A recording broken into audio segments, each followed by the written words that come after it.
रामगढ़ में होमगार्ड बहाली अटकी, छात्रों ने डीसी ऑफिस तक निकाली आक्रोश पैदल यात्रा, नियुक्ति प्रक्रिया जल्द शुरू करने की मांग। रामगढ़ जिले में होमगार्ड बहाली प्रक्रिया शुरू न होने से नाराज सैकड़ों छात्रों ने सोमवार को पैदल मार्च निकाला। ये मार्च रामगढ़ के सुभाष चौक से शुरू होकर उपायुक्त कार्यालय तक पहुंचा। छात्रों ने शांतिपूर्ण ढंग से अपनी मांग रखी। इस पैदल मार्च में रामगढ़ जिले के सभी 6 प्रखंडों रामगढ़, पतरातू, गोला, मांडू, चितरपुर और दुलमी के युवा बेरोजगार छात्र शामिल हुए। दरअसल महानिदेशक सह महासमादेष्टा गृह रक्षक वाहिनी एवं अग्निशमन सेवाएं झारखंड रांची द्वारा रामगढ़ जिले में होमगार्ड के 282 दलों पर बहाली के लिए 8 जुलाई 2025 को आदेश जारी किया गया था। हालांकि इस आदेश का पालन अभी तक रामगढ़ जिले में नहीं किया गया है। युवाओं ने जिला प्रशासन और जनप्रतिनिधियों से कई बार मुलाकात की, लेकिन कोई सकारात्मक परिणाम नहीं निकला। होमगार्ड नियुक्ति प्रक्रिया को लेकर अब तक कोई ठोस कदम नहीं उठाया गया। इसी के मद्देनजर छात्रों ने होमगार्ड नियुक्ति प्रक्रिया जल्द शुरू करने की मांग को लेकर छात्र आक्रोश पैदल यात्रा निकालने का निर्णय लिया। सैकड़ों की संख्या में छात्र सुभाष चौक से उपायुक्त कार्यालय तक पहुंचे और अपनी आवाज बुलंद की। आज व कल ऑनलाइन टैक्स जमा करने पर 5% और जन सुविधा केंद्र पर 2.5% की छूट मिलेगी। 1 अप्रैल से लगेगा जुर्माना। रांची नगर निगम ने चालू वित्तीय वर्ष में टैक्स कलेक्शन का नया रिकॉर्ड बना दिया है। निगम ने अपने पुराने सारे रिकॉर्ड को तोड़ते हुए वित्तीय वर्ष की समाप्ति से पहले से 112 करोड़ रुपए टैक्स वसूल लिया है। इसमें सिर्फ प्रॉपर्टी टैक्स से 99 करोड़ रुपए मिले हैं। 2 दिनों के दौरान कम से कम 2 करोड़ रुपए वसूली का टारगेट है। ऐसा हो गया तो पहली बार सिर्फ प्रॉपर्टी टैक्स से 100 करोड़ रुपए मिलने का रिकॉर्ड बनेगा।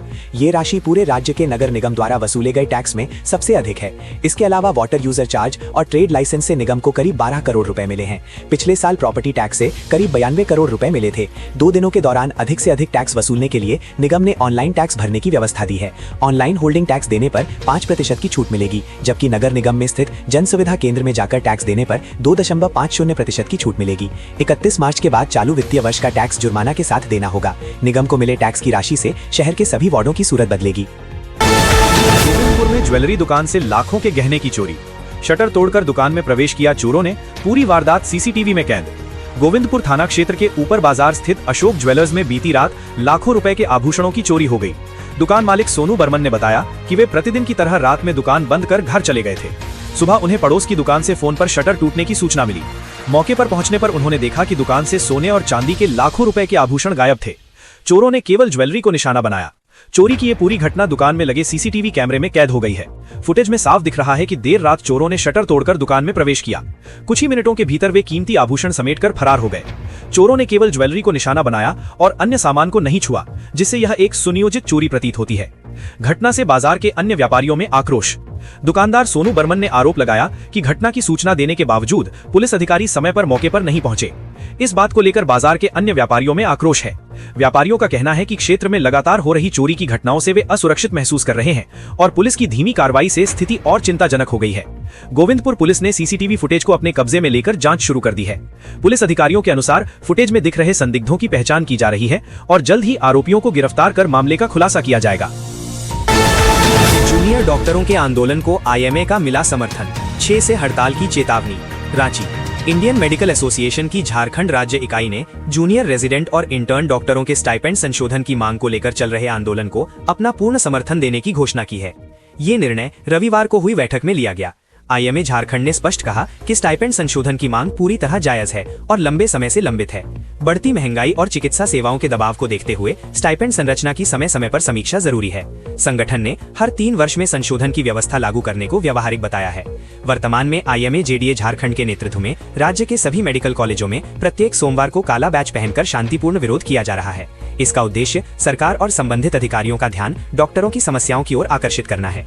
आईएमए ने चेतावनी दी है कि यदि जल्द समाधान नहीं निकला तो 6 अप्रैल से प्रस्तावित अनिश्चितकालीन हड़ताल का समर्थन किया जाएगा।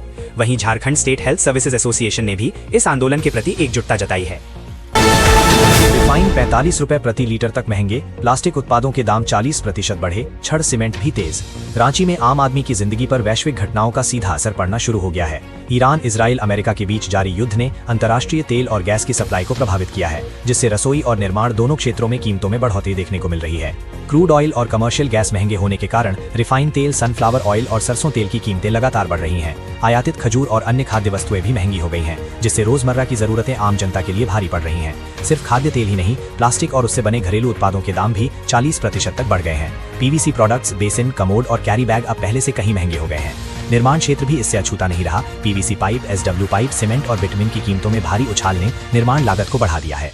विशेषज्ञों का कहना है कि कच्चे माल की कमी और बढ़ते परिवहन खर्च के कारण ये महंगाई और बढ़ सकती है। आम लोग न केवल अपने दैनिक खर्च में वृद्धि देख रहे हैं, बल्कि भविष्य में कीमतों में और उछाल की संभावना को लेकर भी चिंतित हैं। कारोबारियों का कहना है कि क्रूड ऑयल महंगा होने के कारण पॉलीमर की कीमतें काफी बढ़ गई हैं। इसका सीधा असर प्लास्टिक आधारित उद्योगों पर पड़ रहा है। पैकेजिंग कॉस्ट भी बढ़ गया है। ऐसे में आने वाले दिनों में महंगाई से राहत की उम्मीद कम है। देवघर बाबा मंदिर को लेकर हाई अलर्ट, सुरक्षा कड़ी, मेटल डिटेक्टर से हर श्रद्धालु की जांच, सीसीटीवी से हर कोने पर नजर, कंट्रोल रूम एक्टिव। देवघर स्थित बैद्यनाथ मंदिर में रेकी की आशंका जताई गई है। इसे लेकर पुलिस मुख्यालय स्पेशल ब्रांच ने श्रावणी मेला के दौरान मंदिर की सुरक्षा को लेकर अलर्ट जारी किया है। स्पेशल ब्रांच की रिपोर्ट में मेला के दौरान प्रशासनिक सतर्कता और निगरानी आवश्यक बताई गई है। ये रिपोर्ट डीजीपी तदाशा मिश्र, देवघर डीसी और एसपी को भेजी गई है। इस रिपोर्ट के बाद से श्रावणी मेला से पहले ही मंदिर परिसर की सुरक्षा को लेकर मंदिर प्रशासन और जिला प्रशासन अभी से ही अलर्ट मोड में है। मंदिर परिसर का माहौल पूरी तरह बदल गया। ग्राउंड पर पहुंचने पर सबसे पहले चारों प्रवेश द्वारों पर बड़ी सख्ती साफ नजर आती है। हर गेट पर पुलिसकर्मी मेटल डिटेक्टर के साथ तैनात हैं। एक एक श्रद्धालु की गहन जांच की जा रही है। पहले जहां लोग सामान्य तरीके से लाइन में आगे बढ़ जाते थे, अब वहां बैग खोलकर दिखाने, शरीर की स्कैनिंग और पूछताछ की प्रक्रिया से गुजरना पड़ रहा है। श्रद्धालुओं की लंबी कतार जरूर दिख रही है, लेकिन सुरक्षा को लेकर किसी तरह की ढील नहीं बरती जा रही। मंदिर के क्यू कॉम्प्लेक्स में भी सुरक्षा का घेरा और कड़ा कर दिया गया है। यहाँ तैनात जवान लगातार भीड़ को नियंत्रित करने के साथ साथ संदिग्ध गतिविधियों पर नजर बनाए हुए हैं। वीआईपी दर्शन मार्ग और पासधारी श्रद्धालुओं के रास्तों पर भी अतिरिक्त पुलिस बल लगाया गया है। हर आने जाने वाले पर नजर रखी जा रही है। ग्राउंड पर तैनात एक अधिकारी ने बताया कि किसी भी इनपुट को हल्के में नहीं लिया जा रहा। हर स्तर पर जांच की जा रही है। 50 आईआरबी जवान और 25 गृह रक्षक जवानों की तैनाती से पूरे परिसर में सुरक्षा की मौजूदगी स्पष्ट महसूस हो रही है। मंदिर परिसर के अंदर जाते ही हर कोने में लगे सीसीटीवी कैमरे दिखाई देते हैं। कंट्रोल रूम में बैठी टीम लगातार स्क्रीन पर नजर रख रही है। किसी भी संदिग्ध हरकत पर तुरंत ग्राउंड टीम को अलर्ट किया जा रहा है। अधिकारियों के मुताबिक पहले के मुकाबले अब मॉनिटरिंग ज्यादा सख्त कर दी गई है। कैमरों के जरिए क्यू लाइन, गर्भगृह के आसपास और मंदिर के बाहरी इलाकों तक हर गतिविधि रिकॉर्ड हो रही है। सुरक्षा व्यवस्था को टेक्नोलॉजी के जरिए मजबूत किया गया है ताकि किसी भी स्थिति में तुरंत प्रतिक्रिया दी जा सके। Kolkata Mau summer special train 8 अप्रैल से शुरू, 15 जुलाई तक हर सप्ताह चलेगी विशेष ट्रेन, यात्रियों को मिलेगी राहत। रेलवे ने आगामी ग्रीष्मकालीन अवधि में यात्रियों की बढ़ती भीड़ को देखते हुए कोलकाता और मऊ के बीच विशेष समर स्पेशल ट्रेन चलाने का निर्णय लिया है। ये सुविधा खासतौर पर बिहार, झारखंड और पूर्वी उत्तर प्रदेश के यात्रियों के लिए महत्वपूर्ण होगी। ट्रेन संख्या 05096 मऊ कोलकाता स्पेशल 8 अप्रैल 2026 से 15 जुलाई 2026 तक प्रत्येक बुधवार को कुल 15 फेरों के लिए संचालित होगी। ये ट्रेन मऊ से दोपहर 13:30 पर प्रस्थान करेगी और अगले दिन सुबह 8:50 पर कोलकाता पहुंचेगी। वापसी दिशा में ट्रेन संख्या 05095 कोलकाता मऊ स्पेशल 9 अप्रैल 2026 से 16 जुलाई 2026 तक प्रत्येक गुरुवार को कुल 15 फेरों के लिए चलाई जाएगी। ये ट्रेन कोलकाता से दोपहर 13:20 पर रवाना होकर अगले दिन सुबह 7:45 पर मऊ पहुंचेगी। चित्तरंजन, मधुपुर और जसीडीह में भी रुकेगी ट्रेन। रेलवे के अनुसार ये ट्रेन दोनों दिशाओं में आसनसोल मंडल के प्रमुख स्टेशनों पर रुकेगी। इनमें दुर्गापुर, आसनसोल, चित्तरंजन, मधुपुर और जसीडीह जैसे महत्वपूर्ण स्टेशन शामिल हैं। इससे झारखंड और पश्चिम बंगाल के यात्रियों को भी सुविधा मिलेगी। इस समर स्पेशल ट्रेन में सामान्य द्वितीय श्रेणी, शयनयान श्रेणी और वातानुकूलित श्रेणी के कोच उपलब्ध होंगे। रेलवे का मानना है कि इस विशेष ट्रेन के संचालन से गर्मी के मौसम में यात्रियों को सुविधा मिलेगी और नियमित ट्रेनों पर पड़ने वाला दबाव भी कम होगा। बोकारो में रील्स बनाने रेल ऑयल के टैंकर पर चढ़ा, हाई टेंशन तार की चपेट में आया, दोस्त को बचाने में गई जान, दूसरा झुलसा। बोकारो में रील्स बनाने का शौक एक छात्र की जान ले बैठा, जबकि उसका दोस्त गंभीर रूप से झुलस गया। घटना रेलवे के प्रतिबंधित हम्प यार्ड की है, जहां 7 दोस्तों का समूह वीडियो और सेल्फी बनाने पहुंचा था। इसी दौरान चास निवासी अभिमन्यु बनर्जी खाली ऑयल टैंकर पर चढ़कर सेल्फी लेने लगा। रील्स के जुनून में वो ये भूल गया कि उसके ऊपर 25,000 वोल्ट का हाई टेंशन तार गुजर रहा है। जैसे ही उसने हाथ ऊपर उठाया, वो करंट की चपेट में आ गया और बुरी तरह झुलस गया। दोस्त को बचाने में गई जान, मौके पर मौत। अभिमन्यु को करंट से छटपटाते देख उसका साथी बारी कोऑपरेटिव निवासी कौशिक शर्मा 16 उसे बचाने दौड़ा, लेकिन वो भी हाई टेंशन तार की चपेट में आ गया। हादसा इतना भयावह था कि कौशिक की मौके पर ही मौत हो गई, जबकि अभिमन्यु गंभीर रूप से घायल होकर पटरियों के बीच जा गिरा। सूचना मिलते ही आरपीएफ की टीम मौके पर पहुंची। दोनों को तत्काल बोकारो जनरल अस्पताल पहुंचाया। वहां डॉक्टरों ने कौशिक को मृत घोषित कर दिया, जबकि अभिमन्यु का इलाज जारी है। प्रतिबंधित क्षेत्र में घुसे थे सभी छात्र। बताया जा रहा है कि सभी 7 छात्र रेलवे के प्रतिबंधित क्षेत्र में रील्स बना रहे थे। रेलवे यार्ड, लोको शेड और ट्रैक के किनारे आम लोगों के लिए पूरी तरह निषिद्ध होते हैं। इसके बावजूद यहाँ सुरक्षा के पर्याप्त इंतजाम नहीं होने से छात्र आसानी से अंदर पहुंच गए। रेलवे एक्ट की धारा 147 के तहत ऐसे क्षेत्रों में अवैध प्रवेश पर 6 महीने तक की सजा और जुर्माने का प्रावधान है। इस घटना ने एक बार फिर रेलवे सुरक्षा व्यवस्था पर सवाल खड़े कर दिए हैं। विष्णुगढ़ में बच्ची की निर्मम हत्या मामला, हाईकोर्ट ने लिया संज्ञान, भाजपा ने किया हजारीबाग बंद का आह्वान, न्याय की मांग हुई तेज। हजारीबाग जिले के विष्णुगढ़ थाना क्षेत्र में एक नाबालिग बच्ची के साथ हुई दरिंदगी और उसकी मौत के मामले में भारतीय जनता पार्टी द्वारा बुलाए गए बंद का आज पूरे जिले में व्यापक असर देखा गया। शहर से लेकर ग्रामीण इलाकों तक बाजार, दुकानें और यातायात काफी हद तक प्रभावित रहा। लोगों ने स्वेच्छा से इस बंद का समर्थन करते हुए पीड़िता को न्याय दिलाने की मांग की। घटना के एक सप्ताह बीत जाने के बावजूद पुलिस अभी तक अपराधियों को गिरफ्तार नहीं कर पाई है। इस पर आम जनता और राजनीतिक दलों में भारी आक्रोश है। इधर इस मामले में हाईकोर्ट ने संज्ञान लिया है। सोमवार को ही सुनवाई में अदालत ने राज्य के गृह सचिव, डीजीपी और हजारीबाग एसपी को पार्टी बनाते हुए जवाब दाखिल करने का निर्देश दिया है। इसके साथ ही अदालत ने घटना की विभत्सता पर गहरी चिंता व्यक्त की। पीड़िता के परिवार को पर्याप्त सुरक्षा प्रदान करने का भी निर्देश दिया। वहीं इस हत्याकांड पर हजारीबाग से भाजपा सांसद मनीष जायसवाल ने जिला प्रशासन को कड़ी चेतावनी दी। उन्होंने कहा कि यदि जल्द अपराधियों की गिरफ्तारी नहीं होती है तो आंदोलन को और तेज किया जाएगा। सांसद ने फिलहाल हजारीबाग बंद करने की बात कही, लेकिन जरूरत पड़ने पर पूरे झारखंड को बंद करने की चेतावनी भी दी। मनीष जायसवाल ने यह भी कहा कि एक मां अपनी बेटी के लिए इंसाफ की गुहार लगा रही है और इस जघन्य घटना ने इंसानियत को शर्मसार कर दिया है। भाजपा ने स्पष्ट किया है कि जब तक दोषियों को कड़ी से कड़ी सजा नहीं मिलती तब तक पार्टी सड़क से लेकर सदन तक संघर्ष जारी रखेगी। हजारीबाग में बच्ची से दरिंदगी हत्या पर जमशेदपुर में प्रदर्शन, विधायक पूर्णिमा दास साहू हुई भावुक, कहा झारखंड में बेटियां सुरक्षित नहीं। जमशेदपुर में हजारीबाग जिले के विष्णुगढ़ में 12 वर्षीय बच्ची के साथ हुई दरिंदगी और हत्या के विरोध में भारतीय जनता पार्टी भाजपा धरना प्रदर्शन किया। जमशेदपुर महानगर महिला मोर्चा ने जिला उपायुक्त कार्यालय के समक्ष 1 दिवसीय धरना दिया। धरना स्थल पर जमशेदपुर पूर्वी की विधायक पूर्णिमा दास साहू मीडिया से बात करते वक्त भावुक हो गईं और उनकी आंखें भर आईं। पूर्णिमा साहू ने राज्य सरकार पर निशाना साधते हुए कहा कि झारखंड में बेटियां सुरक्षित नहीं हैं। उन्होंने कहा कि ये घटना पूरे समाज को झकझोरने वाली है और सरकार की विफलता को उजागर करती है। निष्पक्ष जांच और दोषियों को कड़ी सजा देने की मांग। उन्होंने पीड़ित परिवार को 50 लाख रुपए मुआवजा, निष्पक्ष जांच और दोषियों को कड़ी सजा देने की मांग की। धरना के दौरान भाजपा नेताओं ने उपायुक्त के माध्यम से राज्य सरकार को एक ज्ञापन सौंपा। धरना प्रदर्शन की शुरुआत साक्षी स्थित भाजपा जिला कार्यालय से पैदल मार्च के साथ हुई।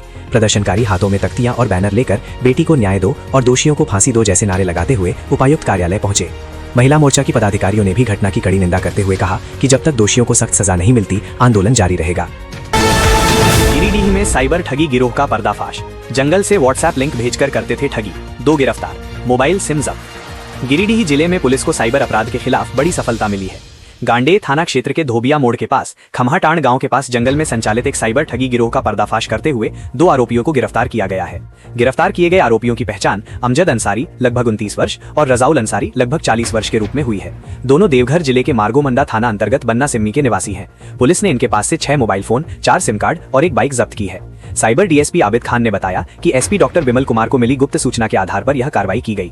साइबर थाना प्रभारी दिनेश कुमार के नेतृत्व में एक विशेष छापेमारी दल का गठन किया गया था। टीम ने त्वरित कार्रवाई करते हुए मौके पर छापा मारा और जंगल में सक्रिय दोनों साइबर अपराधियों को गिरफ्तार कर लिया। पूछताछ के दौरान आरोपियों ने स्वीकार किया कि वे व्हाट्सएप के माध्यम से लोगों को ठगी का शिकार बनाते थे। वे फर्जी एपीके फाइल भेजकर लोगों को फंसाते थे। साइबर डीएसपी के अनुसार इस मामले में साइबर थाना में कांड संख्या 10/2026 दिनांक 29 मार्च 2026 को दर्ज कर लिया गया है। मामले की आगे की जांच जारी है। बाद में 5वीं मंजिल की छत से गिरा छात्र मौत, रांची ले जाते समय बोकारो में तोड़ा दम, पिता ने धक्का देकर नीचे गिराने का लगाया आरोप। धनबाद के लूबी सर्कुलर रोड स्थित विद्यासागर अपार्टमेंट में शनिवार को हुए हादसे में गंभीर रूप से घायल 16 वर्षीय किशोर ऋषभ निशांत की मौत हो गई। वो अपार्टमेंट की 5वीं मंजिल की छत से नीचे गिर गया था। सोमवार सुबह उसे बेहतर इलाज के लिए रांची रेफर किया गया था, लेकिन रास्ते में बोकारो के पास उसने दम तोड़ दिया। मृतक के पिता प्रोफेसर कामता प्रसाद ने इस घटना को लेकर गंभीर आरोप लगाए हैं। उन्होंने बताया कि सुबह कॉलेज जाते समय उन्होंने अपार्टमेंट निवासी कुबीर सिंह के छोटे बेटे को छत पर जाते देखा था। कॉलेज पहुंचने के बाद उन्हें बेटे के छत से गिरने की सूचना मिली। प्रोफेसर कामता प्रसाद के अनुसार इलाज के दौरान डॉक्टरों ने जब ऋषभ से गिरने का कारण पूछा तो उसने धीमी आवाज में कहा कि किसी ने मुझे धक्का मारा है। हालांकि उसने किसी का नाम नहीं बताया। पिता ने अपार्टमेंट के तीसरे माले पर रहने वाले सिद्धार्थ सिंह पर घटना में शामिल होने का संदेह जताया है। उनका कहना है कि सिद्धार्थ से पहले भी कई बार विवाद हो चुका था। परिजनों ने पुलिस से इस मामले में कड़ी कार्रवाई की मांग की है। धनबाद थाना प्रभारी मनोज पांडे ने बताया कि किशोर की मौत के बाद फर्द बयान दर्ज किया जा रहा है। पुलिस ने अपार्टमेंट के आसपास लगे सीसीटीवी फुटेज खंगालने शुरू कर दिए हैं। पुलिस पूरे मामले की गहनता से जांच कर रही है। कुंजू में तेज रफ्तार का कहर, बाइक को बचाने में भिड़े बोलेरो और कार, टक्कर से उड़ा बोलेरो का पहिया, लगा लंबा जाम। रामगढ़ जिले के मांडू प्रखंड अंतर्गत कूजू ओपी क्षेत्र में RRDAV के समीप तेज रफ्तार का कहर देखने को मिला जब 3 वाहन आपस में टकरा गए। जानकारी के अनुसार अपाचे बाइक पर सवार 3 युवक तेज गति से जा रहे थे। इसी दौरान उन्हें बचाने के प्रयास में बोलेरो और I-20 कार के बीच जोरदार टक्कर हो गई। हादसा इतना अचानक और भीषण था कि बाइक भी इसकी चपेट में आ गई। घटना के बाद मौके पर अफरा तफरी मच गई और आसपास के लोग घटनास्थल की ओर दौड़ पड़े। टक्कर से उड़ा बोलेरो का पहिया। हादसे की भयावहता का अंदाजा इसी से लगाया जा सकता है कि बोलेरो का अगला पहिया पूरी तरह अलग होकर दूर जा गिरा और वाहन सड़क के बीचों बीच अटक गया। इसके कारण दोनों ओर से यातायात पूरी तरह ठप हो गया। कुछ ही देर में सड़क पर वाहनों की लंबी कतार लग गई। जाम में फंसे लोगों को भारी परेशानियों का सामना करना पड़ा। इस बीच बड़ी संख्या में स्थानीय लोग भी घटनास्थल पर जुट गए, जिससे स्थिति और अव्यवस्थित हो गई। 3 युवक गंभीर रूप से घायल, पुलिस ने संभाली स्थिति। इस दुर्घटना में बाइक सवार तीनों युवक गंभीर रूप से घायल हो गए, जिन्हें आनन फानन में नजदीकी अस्पताल भेजा गया, जहां उनका इलाज जारी है। घायलों की पहचान अभी तक नहीं हो सकी है। घटना की सूचना मिलते ही कूजू ओपी के सब इंस्पेक्टर आशीष कुमार गौतम दल बल के साथ मौके पर पहुंचे और हालात को नियंत्रित करने में जुट गए। पुलिस ने हाइड्रा मशीन की मदद से क्षतिग्रस्त वाहनों को हटाया। लातेहार में हाईवा की टक्कर से युवक की मौत। विरोध में NH-22 4 घंटे जाम, 4 लाख मुआवजे का आश्वासन। लातेहार जिले के बालूमाथ प्रखंड मुख्यालय स्थित ब्लॉक कार्यालय के समीप NH-22 पर रविवार देर रात एक सड़क हादसे में एक युवक की मौत हो गई। इस घटना के विरोध में सोमवार को आक्रोशित ग्रामीणों और परिजनों ने सड़क जाम कर दिया, जिससे करीब 4 घंटे तक आवागमन बाधित रहा। मृतक की पहचान पवन कुमार के रूप में हुई है। इस हादसे में अंकित कुमार 25 गंभीर रूप से घायल हो गए। बताया गया कि दोनों युवक चंदवा से शादी का कार्ड बांटकर अपने घर लौट रहे थे। तभी बालूमाथ ब्लॉक कार्यालय के पास एक तेज रफ्तार हाईवा ने उनकी बाइक को टक्कर मार दी।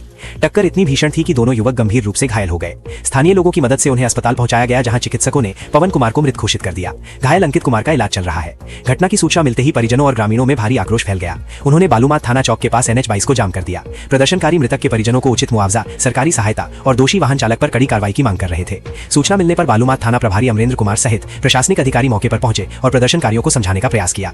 मां अंबे कंपनी द्वारा मृतक के परिजनों को 4 लाख रुपए मुआवजा देने की घोषणा के बाद लगभग 4 घंटे बाद सड़क जाम समाप्त हुआ। पाकुड़ में महावीर जयंती पर शोभा यात्रा निकाली गई। जैन समुदाय ने दिया अहिंसा का संदेश, बड़ी संख्या में श्रद्धालु हुए शामिल। पाकुड़ जिला मुख्यालय में महावीर जयंती के अवसर पर जैन समुदाय द्वारा एक भव्य शोभा यात्रा निकाली गई। इस यात्रा में बड़ी संख्या में श्रद्धालुओं ने भाग लिया और भगवान महावीर के संदेशों का जयघोष किया। जैन धर्म के 24वें तीर्थंकर भगवान महावीर की जयंती के उपलक्ष्य में ये शोभा यात्रा शहर के महावीर मंदिर से प्रारंभ हुई। यात्रा से पूर्व भगवान महावीर की विशेष आराधना की गई। शोभा यात्रा शहर के रेलवे फाटक, खुदीराम बोस चौक, हिरण चौक, अंबेडकर चौक और गांधी चौक से गुजरी और वापस महावीर मंदिर में संपन्न हुई। इस दौरान जैन समुदाय के सदस्य पारंपरिक परिधानों में शामिल हुए और उत्साहपूर्वक जयकारे लगाए। भगवान महावीर ने अहिंसा और सभी जीवों के प्रति प्रेम का संदेश दिया था। जैन समुदाय उनके बताए मार्ग का अनुसरण करता है। भगवान महावीर का जन्म लगभग 2500 वर्ष पूर्व बिहार के वैशाली जिले में हुआ था। 30 वर्ष की आयु में भगवान महावीर ने संसार से विरक्त होकर राज वैभव का त्याग कर दिया। उन्होंने संन्यास धारण कर आत्म कल्याण का मार्ग अपनाया। 12 वर्षों की कठिन तपस्या के बाद उन्हें कैवल्य ज्ञान की प्राप्ति हुई। 72 वर्ष की आयु में उन्हें पावापुरी में मोक्ष प्राप्त हुआ। इस शोभा यात्रा में निर्मल जैन, उत्तम जैन, प्रवीण जैन, प्रकाश जैन सहित जैन समुदाय के कई गणमान्य व्यक्ति और बड़ी संख्या में श्रद्धालु उपस्थित थे। रामगढ़ के पतरातू में आरओबी साइट पर फायरिंग, बमबारी। बेस कैंप ऑफिस पर देर रात हमला, गार्ड घायल। राहुल दुबे गैंग ने ली जिम्मेदारी। रामगढ़ जिले के पतरातू में रेलवे ओवरब्रिज निर्माण कार्य कर रही company MG contracts private limited के बेस कैंप ऑफिस पर रविवार देर रात अपराधियों ने फायरिंग और बमबारी कर सनसनी फैला दी। बाइक सवार 2 अपराधी अचानक साइट के मुख्य गेट पर पहुंचे और अंधाधुंध फायरिंग शुरू कर दी। इस दौरान गेट पर तैनात सुरक्षा गार्ड प्रदीप राजवंशी 35 को गोली लग गई। घटना के बाद निर्माण स्थल पर मौजूद कर्मियों में अफरा तफरी मच गई। लोग जान बचाने के लिए इधर उधर भागने लगे। अपराधियों ने जाते जाते गेट पर बम भी फेंका और आराम से जयनगर की ओर फरार हो गए। घायल गार्ड को रिम्स रेफर, हालत स्थिर। घायल गार्ड प्रदीप राजवंशी पतरातू के जयनगर का रहने वाला है। उसे तुरंत स्थानीय अस्पताल में भर्ती कराया गया। प्राथमिक उपचार के बाद चिकित्सकों ने उनकी गंभीर स्थिति को देखते हुए रांची स्थित रिम्स रेफर कर दिया। गार्ड को जांघ के पास गोली लगी है। फिलहाल डॉक्टरों की निगरानी में उनका इलाज जारी है और हालत स्थिर बताई जा रही है। घटना के बाद पूरे इलाके में दहशत का माहौल है। निर्माण कार्य से जुड़े लोगों में भय व्याप्त है। पुलिस ने बरामद किए खोखा और पर्चा। घटना की सूचना मिलते ही पतरातू SDPO गौरव गोस्वामी, इंस्पेक्टर सत्येंद्र कुमार और थाना प्रभारी शिवलाल गुप्ता सशस्त्र बलों के साथ मौके पर पहुंचे। पुलिस ने घटनास्थल से 3 खोखा, फटा हुआ बम और अपराधियों द्वारा फेंका गया धमकी भरा पर्चा बरामद किया है। पर्चे में राहुल दुबे गैंग ने घटना की जिम्मेदारी लेते हुए निर्माण कंपनी को धमकी दी है। पुलिस आसपास के इलाकों में छापेमारी कर रही है और कई संदिग्धों को हिरासत में लेकर पूछताछ की जा रही है। साथ ही CCTV फुटेज भी खंगाले जा रहे हैं।